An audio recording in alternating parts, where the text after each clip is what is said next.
You shouldn't have to. Convince a woman to love you. Period. If every text feels like a strategy, every hangout feels like a negotiation, and deep down you know she's just not that into it. You're not in a relationship, you're running a campaign. And the more you chase, the more she pulls away. Let's call it what it is. You're forcing it. And it's costing you more than time.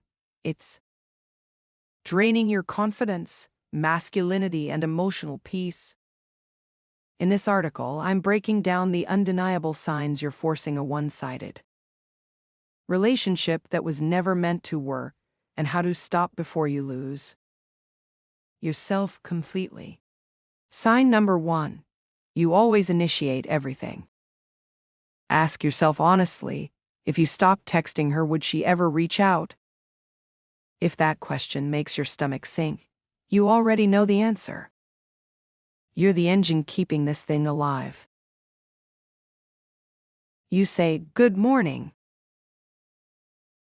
You plan the dates. You ask how she's doing. You try to keep the conversation fun. Meanwhile, she just responds. Passively. Emotionlessly. Like it's a chore. Yes, men are natural initiators. That's fine. But there's a difference between leading and begging for crumbs. You're not pursuing anymore. You're performing CPR on a relationship that's emotionally dead. Even shy or reserved women find ways to show interest if they care. They'll text. They'll check in. They'll want to stay in your orbit. If you're doing all the lifting while she coasts, it's not love, it's emotional convenience. You're not her man. You're her backup power supply, quiet, reliable, and only noticed when everything else fails.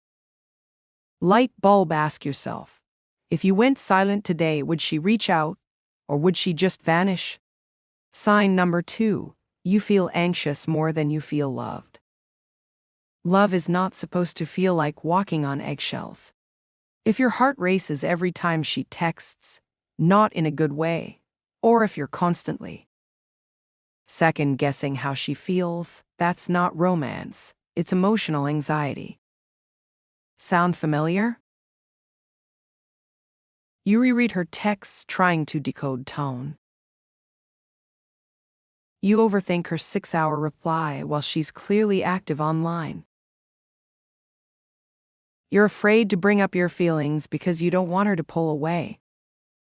That's not love. That's survival mode. Healthy relationships calm your nervous system. They make you feel safe to be yourself, not hyper-alert to avoid being ghosted. Worse, this anxiety becomes addictive. You cling to the rare moments of affection, the sweet text, the night she was kind, and convince yourself that's who she really is. No, that's just enough to keep you hooked. Light bulb, ask yourself, if nothing changed in this relationship for the next 6 months, would you still want to be in it? If not, you're not in love. You're in emotional limbo, clinging to a fantasy while ignoring reality. Sign number 3. You keep making excuses for her lack of effort. She's just busy. She has trauma. She's not good at expressing herself. She's healing from her ex. She's never had a man like me. No. You're not explaining her emotional unavailability. You're justifying your own denial.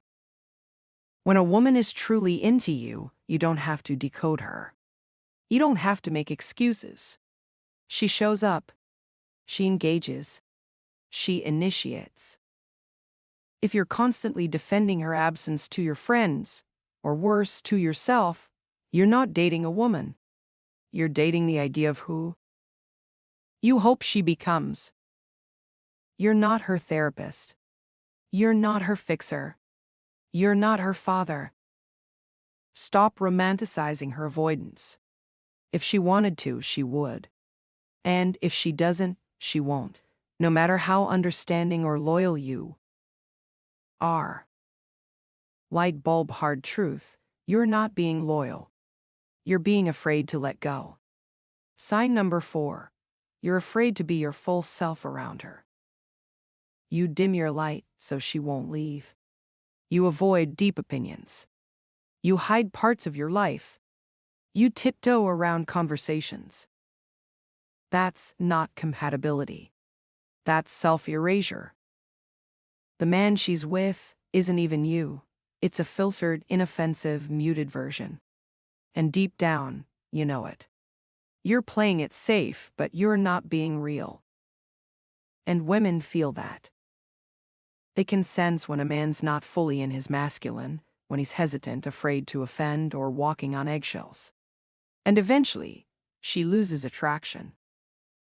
Not because you're not good enough, but because you're not being authentic. Real men speak up,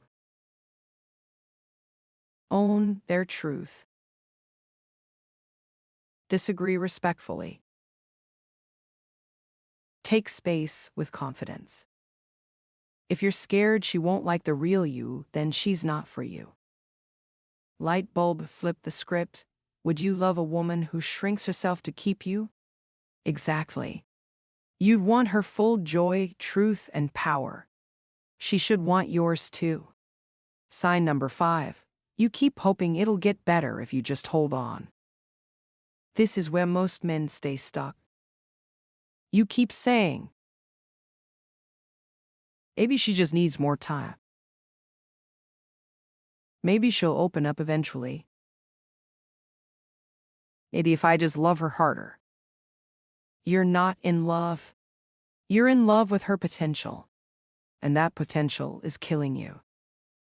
Because every time she pulls back, you excuse it.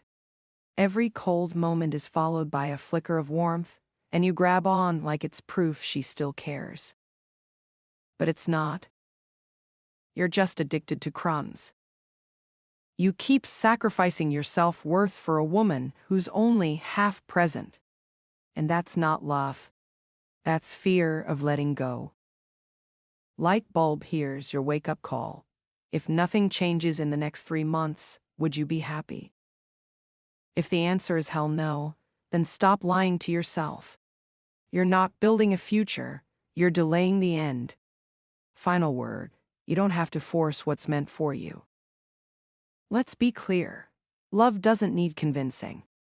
It doesn't need begging. It doesn't require chasing someone who's already walking away.